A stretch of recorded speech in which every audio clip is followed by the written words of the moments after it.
कुछ लोग एक गाड़ी पर अटैक कर देते हैं और गाड़ी को चारों तरफ से घेर लिया जाता है, लेकिन एक एजेंट गाड़ी से बाहर आकर उन लोगों पर फायरिंग करके उन्हें मारने लगता है। साथ साथ एक लड़की भी उन लोगों पर फायरिंग कर रही होती है। अब इसी के साथ हम कुछ टाइम पहले देखते हैं जहां 1967 में शुरू हुए एक एजेंट प्रोग्राम के बारे में हमें बताया जाता है, जिससे एक डॉक्टर लिटवेंको ने शुरू किया था, जिसका मकसद ऐसे खतरनाक एजेंट्स बनाना था जिन्हें ना तो किसी का डर हो और ना ही कोई पेन हो, ना कोई पछतावा हो। और उनका ये प्रोग्राम सक्सेसफुल भी हो गया, लेकिन जैसे इस बारे में गवर्नमेंट को पता चल गया तो फौरन ही इस प्रोग्राम को बंद करवा दिया गया। फिर कुछ टाइम बाद फिर से कुछ लोगों ने इस प्रोग्राम को शुरू करने की कोशिश की, जिसकी रिस्पॉन्सिबिलिटी एक सीनियर डॉक्टर ने ली, लेकिन वो लोग इस प्रोग्राम में कामयाब नहीं हो पाए। तो इसीलिए उस सीनियर डॉक्टर ने डॉक्टर लिटवेंको को ढूंढना शुरू कर दिया, लेकिन काफी कोशिश करने के बाद भी उन्हें लिटवेंको का कुछ भी पता नहीं चल पाया। फिर कुछ टाइम बाद उन्हें लिटवेंको की बेटी कैटिया के बारे में पता चलता है। अब उस सीनियर डॉक्टर को पूरा यकीन था कि वो डॉक्टर लिटवेंको की बेटी केटिया के जरिए उन तक जरूर पहुंच जाएंगे, इसीलिए वो लोग केटिया को ढूंढना शुरू कर देते हैं। इसके बाद ये कहानी प्रेजेंट टाइम में आ जाती है, जहां वो सीनियर डॉक्टर अभी भी केटिया को ढूंढने में लगा हुआ था कि तभी अचानक से लैब में सिक्योरिटी अलार्म बजने लगता है। तो वहाँ पर मौजूद जितने भी गार्ड्स थे वो सीनियर डॉक्टर को लेकर वहाँ से निकल जाते हैं। अब काफी मुश्किलों के बाद वो लोग अपनी दूसरी लोकेशन पर पहुँचते हैं, लेकिन फिर कुछ देर बाद उसे पता चलता है कि यहाँ पर मौजूद जितने भी लोग थे उन सबको मार दिया गया है। तब पीछे मुड़कर देखने पर उसे वहाँ पर एजेंट 47 दिखाई देता है और यहाँ पर हम जान पाते हैं कि एजेंट 47 ने उसके लैब के सिक्योरिटी सिस्टम को हैक किया था और उसी ने ही उस डॉक्टर को यहाँ तक आने पर मजबूर कर दिया। अब एजेंट 47 की बातों से हम ये अंदाजा लगाते हैं कि वो नहीं चाहता था कि एजेंट्स को बनाने वाला प्रोग्राम दोबारा से शुरू किया जाए, क्योंकि एजेंट 47 जानता था कि ये डॉक्टर काफी टाइम से डॉक्टर लिटवेंको की बेटी कैटिया को ढूंढ रहा है। इसीलिए वो सीनियर डॉक्टर से कैटिया की लोकेशन के बारे में पूछता है। लोकेशन पता चल जाने के बाद जब 47 वहाँ से जा रहा था तो वो डॉक्टर कबर्ड में से गन लेकर 47 पर अटैक करने का सोचता है, लेकिन कबर्ड का दरवाजा खोलते ही उसमें लगा हुआ बॉम्ब एक्टिवेट हो जाता है और बॉम्ब ब्लास्ट होने की वजह से वो सीनियर डॉक्टर मारा जाता है। असल में 47 ने पहले ही उसमें बॉम्ब लगा दिया था। डॉक्टर के मरने के बाद सारे गार्ड्स उस रूम में जाने लगते हैं, उस रूम में जहाँ पर 47 था, लेकिन 47 बड़ी ही आसानी से उन सबको मारकर वहाँ से निकल जाता है। नेक्स्ट सीन में हम एक ऑर्गेनाइजेशन के हेड को देखते हैं और ये वो इंसान है जो अपने फायदे के लिए एजेंट्स बनाने वाले प्रोग्राम को दोबारा से शुरू करना चाहता है। और जब इस हेड को डॉक्टर के मरने के बारे में पता चलता है तो वो भी अपने आदमियों को कैटिया के पीछे लगा देता है। नेक्स्ट सीन में हम बर्लिन जर्मनी का सीन देखते हैं, जहाँ पर हमें कैटिया दिखाई जाती है और वो कुछ डॉक्यूमेंट्स लेकर एक आदमी को ढूंढने की कोशिश कर रही होती है। यहाँ पर कैटिया को भी पता नहीं होता कि जिस आदमी को वो ढूंढ रही है उसका उससे क्या ताल्लुक है। इवन वो तो उसका नाम तक नहीं जानती थी, लेकिन इसके बावजूद भी कैटिया की यादें उसे उस आदमी को ढूंढने पर फोर्स कर रही थी। इसके बाद कैटिया जब अपने रूम की तरफ जाने लगती है तब हम एक आदमी को देखते हैं जो कि उसका पीछा कर रहा था और उस पर नजर भी रख रहा था। तब एक स्ट्रीट से गुजरते हुए कैटिया को पता चलता है कि घर में एक आदमी अपनी वाइफ को मार रहा है बुरी तरह। इसीलिए कैटिया पास में ही मौजूद पुलिस बेल बजाकर उस लड़की को वहाँ से भागने में हेल्प करती है। अब यहाँ से हमें ये अंदाजा हो गया कि कैटिया की सेंसेस बाकी इंसानों से काफी तेज है। उधर 47 को हम बर्लिन के रेलवे स्टेशन से निकलता हुआ देखते हैं। फिर होटल के एक रूम में पहुंचने के बाद 47 कैटिया को ढूंढना शुरू कर देता है। फिर कुछ ही देर के बाद वो कैटिया की लोकेशन को ट्रेस कर लेता है और तभी 47 की बॉस उसे कांटेक्ट करती है। यहाँ उन दोनों की बातों से हमें पता चलता है कि 47 की बॉस ने उसे 2 लोगों को मारने का कॉन्ट्रैक्ट दिया है, लेकिन वो 2 लोग कौन थे इस बारे में फिलहाल हमें भी पता नहीं चल पाता। अब लोकेशन ट्रेस करने के बाद 47 फौरन कैटिया को ढूंढने के लिए निकल जाता है। दूसरी तरफ कैटिया को पहले ही इस बात का अंदाजा हो जाता है कि कोई इंसान उसे ढूंढता हुआ यहाँ पर आ रहा है, इसीलिए वो अपने पास मौजूद सारे इम्पोर्टेंट डॉक्यूमेंट्स लेकर वहाँ से निकल जाती है। लेकिन वहाँ मौजूद एक मैप को देखकर 47 को अंदाजा हो जाता है कि कैटिया आखिर किस तरफ गई होगी। कैटिया अब उस होटल से निकलकर रेलवे स्टेशन पर पहुँच जाती है और यहाँ आकर वो उसी आदमी से मिलती है जो उसका पीछा कर रहा था, यानी जो उस पर नजर रख रहा था। वो आदमी अपना नाम जॉन बताता है। यहाँ पर जॉन कैटिया को ये यकीन दिलाने की कोशिश करता है कि जो आदमी तुम्हारे पीछे पड़ा हुआ है वो तुम्हें मारना चाहता है और मैं तुम्हें बचाने के लिए यहाँ पर आया। तब ये सुनकर कैटिया उससे पूछती है कि आखिर कोई मुझे क्यों मारना चाहेगा, कि तभी 47 भी यहाँ पर पहुँच जाता है। तब जॉन उस पर अटैक करना शुरू कर देता है। यहाँ पर उन दोनों के ही बीच फायरिंग होने लगती है। जॉन कैटिया को लेकर वहाँ से भागने की कोशिश करता है, लेकिन काफी देर तक भागने के बाद भी 47 इनका पीछा करना बंद नहीं करता सकता, इसीलिए जॉन पास की ही एक एम्बेसी के सामने जाकर हवा में फायरिंग करने लगता है, जिसकी वजह से वहाँ पर मौजूद सिक्योरिटी इन्हें अरेस्ट करके अंदर ले जाती है। तब ये देखकर 47 वहाँ से निकल जाता है। अंदर मौजूद ऑफिसर कैटिया से सवाल जवाब करने लगते हैं। तब कैटिया उनसे कहती है कि कोई मुझे मारना चाहता है और जॉन सिर्फ मुझे बचाने की कोशिश कर रहा था। फिर कुछ टाइम के बाद कैटिया को 47 की विजन्स आने लगते हैं और उसे पता चल जाता है कि 47 जल्दी एम्बेसी के अंदर आने वाला है। उधर 47 जानबूझकर अपने गन्स लेकर एम्बेसी के अंदर आ जाता है, इसीलिए वहाँ पर मौजूद गार्ड्स उसे हैंडकफ्स लगाकर अरेस्ट कर लेते हैं। अब 47 ने ऐसा इसीलिए किया होता है ताकि वो किसी भी तरह करके इस एम्बेसी में घुस सके। 47 को अरेस्ट करने के बाद वहाँ पर मौजूद ऑफिसर उसे पूछताछ करने लगता है। अब क्योंकि 47 के हाथ बंधे हुए थे, इसीलिए सामने वाला ऑफिसर बड़े ही बेफिक्री से 47 की गन को टेबल पर रख देता है। यहाँ मौका मिलते ही 47 बड़ी ही चालाकी से खुद को आजाद करवाने में कामयाब हो जाता है। इसके बाद 47 वहाँ पर मौजूद गार्ड्स को मार कर अपने सामने बैठे ऑफिसर को बेहोश करके वहाँ से निकल जाता है। लेकिन अब सिक्योरिटी अलार्म बजने की वजह से जॉन को भी खतरे का अंदाजा हो जाता है, इसीलिए वो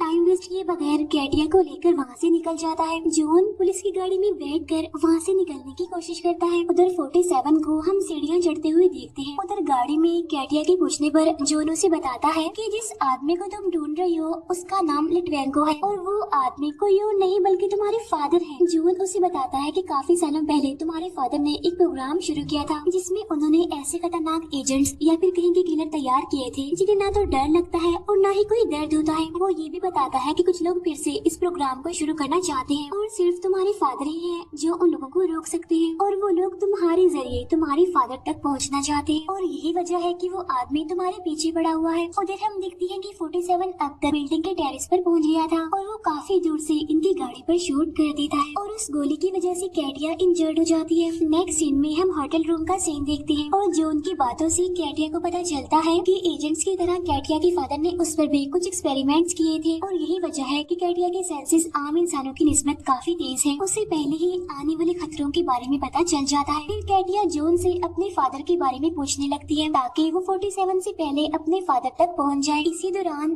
कैटिया को पता चलता है कि उसके फादर को लंग कैंसर है। जॉन की बातें सुनने के बाद कैटिया अपने इकट्ठे किए गए डॉक्यूमेंट्स को देखने लगे और उसे अंदाजा हो जाता है कि इस टाइम उसके फादर कहाँ पर है। लेकिन इससे पहले कि जॉन उसे कुछ पूछ पाता 47 दरवाजा तोड़कर अंदर आ जाता है और जॉन को अपने सामने देखकर 47 उसे शूट करके मार देता है। फिर 47 कैटिया को बेहोश करके अपने साथ ले जाता है। फिर कुछ देर के बाद जब कैटिया को होश आता है तो वो खुद को चेयर के साथ बंधा हुआ पाती है, जहाँ 47 उसे बताता है कि मैं तुम्हें मारना नहीं चाहता लेकिन वो लोग तुम्हें मार देंगे। इसके बाद 47 कैटिया को अपना हाथ आगे करने के लिए कहता है और 47 के हाथ मिलाते ही कैटिया को अपने बचपन के कुछ विजन्स आने लगते हैं। तब उसे पता चलता है कि 47 बचपन में उसके साथ ही रहता था और जब कैटिया के फादर पर अटैक हुआ तब 47 उन्हें सेफ जगह पर छोड़कर वहाँ से चला गया। उसी दौरान कैटिया की मदर भी गोली लगने की वजह से मर गई। आगे 47 की बातों से कैटिया को पता चलता है कि वो दोनों एक ही प्रोग्राम का हिस्सा है। ये सब कुछ बताने के बाद 47 वहाँ पर लगा जेट इंजन ऑन करके वहाँ से चला जाता है। इसीलिए अब कैटिया उस चेयर के साथ ही उस जेट की तरफ खींचने लगती है, लेकिन कुछ ही सेकंड्स बाद कैटिया खुद को आजाद करने में कामयाब हो जाती है।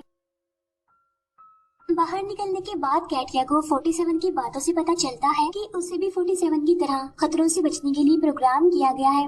इसीलिए 47 ने जानबूझकर उसे खतरे में डाला था ताकि उसे अपने बचपन की ट्रेनिंग याद आ सके। अब कैटिया को भी समझ आ गई थी कि 47 ने उसे जो भी बताया है वो सब सच है। इसके बाद जब ये लोग यहाँ से निकल रहे थे तभी उस ऑर्गेनाइजेशन के भेजे हुए कुछ लोग इन्हें ढूंढते हुए यहाँ पर पहुँच जाते हैं। यहाँ पर 47 बड़ी ही आसानी से कैटिया की हेल्प लेकर उन सबको मार डालता है, लेकिन कुछ ही देर के बाद वहाँ पर जॉन भी पहुँच जाता है और जॉन को जिंदा देखकर कैटिया काफी हैरान हो जाती है। लेकिन इससे पहले कि कैटिया कुछ समझ पाती जॉन उस पर अटैक करके उसे बेहोश कर देता है। तो यहाँ पर हम ये समझ पाते हैं कि जॉन भी उस ऑर्गेनाइजेशन के लिए काम करता है और उसने कैटिया को जो भी बताया था वो सब झूठ था। इसके बाद जॉन और 47 के बीच लड़ाई होने लगती है। तो इस लड़ाई के दौरान 47 को पता चलता है कि ऑर्गेनाइजेशन के लोगों ने जॉन पर भी एक्सपेरिमेंट्स किए हुए हैं, इसीलिए उसकी बॉडी काफी स्ट्रॉन्ग हो गई है, बिल्कुल बुलेट प्रूफ जैकेट की तरह। और यही यही वजह थी कि वो अब तक मरा नहीं था बल्कि जिंदा था। यहाँ भी 47 कैटिया की मदद से जॉन को बेहोश करके वहाँ से निकल जाता है। वहाँ से निकलने के बाद 47 कैटिया से उसके फादर की लोकेशन के बारे में पूछता है। तब ये सुनकर कैटिया 47 को कहती है कि तुम मुझसे पहले वादा करो कि तुम मेरे फादर को नहीं मारोगे। तो यहाँ पर 47 उसकी बात मान लेता है। तब कैटिया कहती है कि इस वक्त मेरे फादर सिंगापुर में है। उधर हम जॉन को देखते हैं जो कैटिया की होटल रूम की तलाशी ले रहा था। वहाँ मौजूद डॉक्यूमेंट्स को देखकर जॉन को भी आइडिया हो जाता है कि लिटवेंको इस टाइम सिंगापुर में हो सकता है। तो इसीलिए वो ये बात अपने हेड यानी ऑर्गेनाइजेशन के हेड को बता देता है। नेक्स्ट सीन में हम 47 और कैटिया को सिंगापुर के एयरपोर्ट से निकलते हुए देखते हैं। अब यहाँ पर 47 को पता था कि यहाँ पर लगे कैमरास की मदद से उस ऑर्गेनाइजेशन के लोग इन्हें देख सकते हैं। इसीलिए 47 कैटिया को कहता है कि तुम्हें भी यहाँ पर लगे कैमरा से बचते हुए निकलना होगा। तब कैटिया बड़ी ही चालाकी से सब कैमरा से बचते हुए वहाँ से निकल जाती है। लेकिन एयरपोर्ट के बाहर लगे हुए कैमरा में आने की वजह से ऑर्गेनाइजेशन के लोगों को इनकी लोकेशन के बारे में पता चल जाता है। अब होटल में पहुँचने के बाद फिर से कैटिया 47 से सवाल जवाब करने लगती है। कैटिया उससे पूछती है क्या तुम इंसान हो, क्योंकि मैंने सुना है कि एजेंट्स में कोई भी फीलिंग्स नहीं पाई जाती। लेकिन 47 के पास उसके इस सवाल का कोई भी जवाब नहीं होता। 47 ये कहकर वहाँ से उठ जाता है कि अभी मुझे सोने के लिए जाना है। नेक्स्ट डे ऑर्गेनाइजेशन के भेजे हुए लोग इन पर अटैक कर देते हैं। यहाँ भी 47 कुछ ही देर में उन सबको मार डालता है। फिर 47 कैटिया को लेकर वहाँ से निकल जाता है और लिफ्ट में जाते टाइम 47 चाकू के बदले में एक बच्चे से उसका इनहेलर ले लेता है, क्योंकि कैटिया ने उसे बताया होता है कि लिटवेंको को लंग कैंसर है। तो इसीलिए 47 को लगता है कि ये इनहेलर कभी भी उसके काम आ सकता है। इसके बाद वो लोग उस लोकेशन पर पहुंच जाते हैं जहाँ पर लिटवेंको रहता था। इस जगह पर चारों तरफ काफी सारे फ्लावर्स लगे हुए थे। अब लिटवेंको ने इस जगह को इसीलिए चूज किया ताकि उसे सांस लेने में आसानी हो। अपने फादर से मिलते ही कैटिया उनसे पूछती है कि आखिर आपने मुझे क्यों छोड़ा, मैं तो आपकी बेटी थी। तब लिटवेंको कहता है क्योंकि मैं नहीं चाहता था कि मेरी वजह से तुम भी मारी जाओ। अपने फादर की बातों से कैटिया को पता चलता है कि कैटिया की मदर कभी भी माँ नहीं बन सकती थी, लेकिन उन्हें अपने लिए एक बच्चा चाहिए था। इसीलिए लिटवेंको ने कैटिया को बनाया। लिटवेंको ने जानबूझकर कैटिया को इस तरह से प्रोग्राम किया कि वो आने वाले खतरों के बारे में पहले से ही जान सके, क्योंकि वो कैटिया को जिंदा रखना चाहता था। फिर कुछ ही देर के बाद 47 लिटवेंको के सामने आ जाता है। तब उसे देखते ही लिटवेंको समझ जाता है कि वो उसे यहाँ पर मारने आया है। लेकिन यहाँ पर कैटिया अपने फादर से कहती है ये आपको नहीं मारेगा। लेकिन तभी कुछ लोग वहाँ पर आकर लिटवेंको पर अटैक कर देते हैं। इसीलिए अब ये लोग पार्किंग एरिया की तरफ भागने लगते हैं। तब पार्किंग एरिया से निकलते टाइम उस ऑर्गेनाइजेशन के भेजे हुए कुछ लोग इन पर अटैक कर देते हैं और इन्हीं लोगों में जॉन भी शामिल था। यहाँ पर भी 47 कैटिया की पावर्स का यूज करके फिर से इन लोगों से बच जाता है। इसी दौरान लिटवेंको को भी पता चल जाता है कि वो ऑर्गेनाइजेशन फिर से उस प्रोग्राम को स्टार्ट करके और एजेंट्स बनाना चाहती है। यहाँ पर कैटिया उस ऑर्गेनाइजेशन की हेड को मारने का सोचती है। तब ये सुनकर 47 उसे बताता है कि उस हेड को मारना इतना आसान नहीं है, क्योंकि वो हर टाइम सिक्योरिटी के बीच में रहता है। अब तक बहुत सारे एजेंट्स उसे मारने की कोशिश करते रहे, लेकिन वो सारे नाकामयाब रहे और खुद ही मारे गए।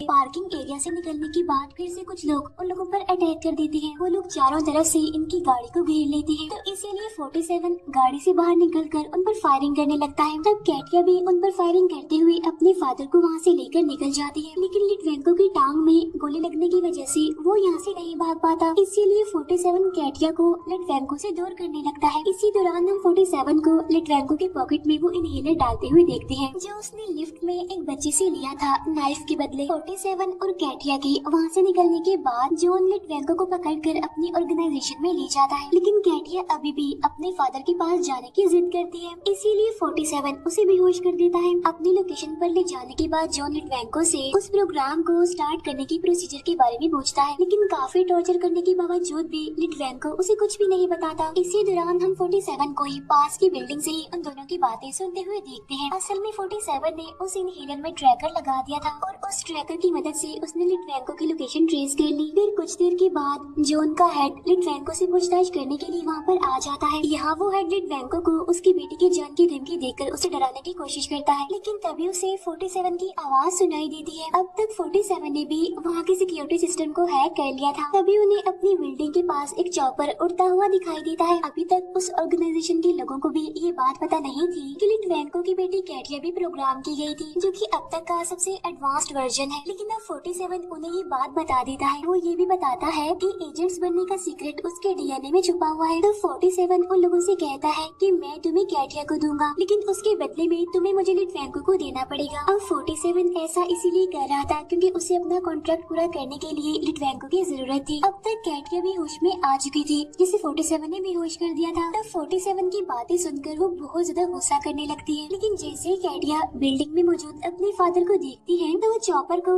बिल्डिंग के अंदर घुसा देती है। अभी तक उस हेड को भी यही लग रहा था कि 47 भी कैटिया के साथ उस चॉपर में ही मौजूद था, लेकिन उस चॉपर में उन्हें कोई भी दिखाई नहीं देता। चॉपर से निकलने के बाद कैटिया वहाँ पर मौजूद सभी गार्ड्स को मारना शुरू कर देती है। यहाँ की सिचुएशन को देखते हुए जॉन और कुछ गार्ड्स अपने हेड को सिक्योरिटी रूम में ले जाने की कोशिश कर रहे होते हैं, लेकिन अब तक 47 इमरजेंसी सर्विस के एम्प्लॉयज में मिलकर सेफ्टी रूम में पहुँच गया था। उस हेड को अपने सामने देखते ही 47 उस पर शूट कर देता है, लेकिन जॉन अपना हाथ आगे करके उस गोली को रोक देता है और उस हेड को बचा लेता है। जॉन उस हेड को गार्ड्स के साथ भेजकर 47 पर अटैक कर देता है। काफी बार कोशिश करने के बावजूद भी 47 के हमलों का जॉन पर जरा भी असर नहीं होता, इसीलिए जॉन 47 पर भारी पड़ रहा था और 47 जॉन के सामने कमजोर। तभी 47 को दीवार में लगे इलेक्ट्रिक वायर्स नजर आती हैं और वो बड़ी ही चालाकी से जॉन को शूक लगाकर मार डालता है। उधर कैट्रिया भी अपने फादर को ढूंढते हुए यहाँ पर पहुँच गई थी, क्योंकि वो हेड लिटवेंको को चॉपर में लेकर यहाँ से निकलने वाला था। इसीलिए अब ये दोनों यानी कैट्रिया और 47 भी टेरेस की तरफ जाने लगते हैं। वहाँ पहुँचने के बाद ये दोनों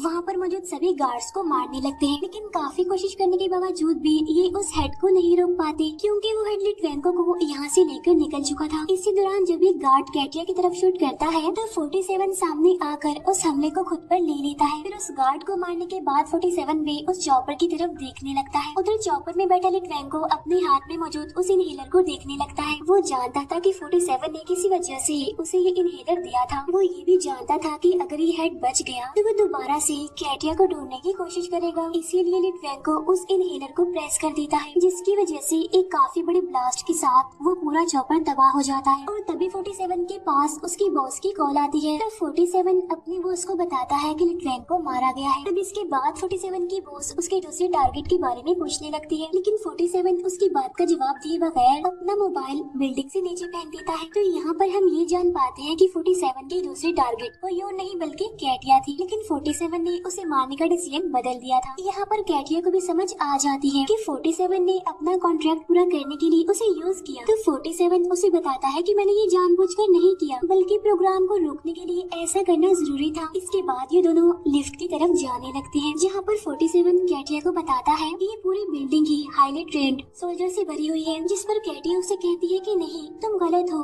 क्योंकि यहाँ पर सिर्फ एक ही इंसान है। और तभी सामने की लिफ्ट का दरवाजा खुल जाता है। तभी ये दोनों अपने सामने 47 जैसे ही दिखने वाले एक और एजेंट को पाते हैं, जिसके बार कोड से हमें पता चलता है कि इस एजेंट का नंबर है 48। 48 को देखते ही ये दोनों उसे शूट कर देते हैं और उनके शूट करने के साथ ही ये मूवी यहीं पर एंड हो जाती है। Thank you for watching.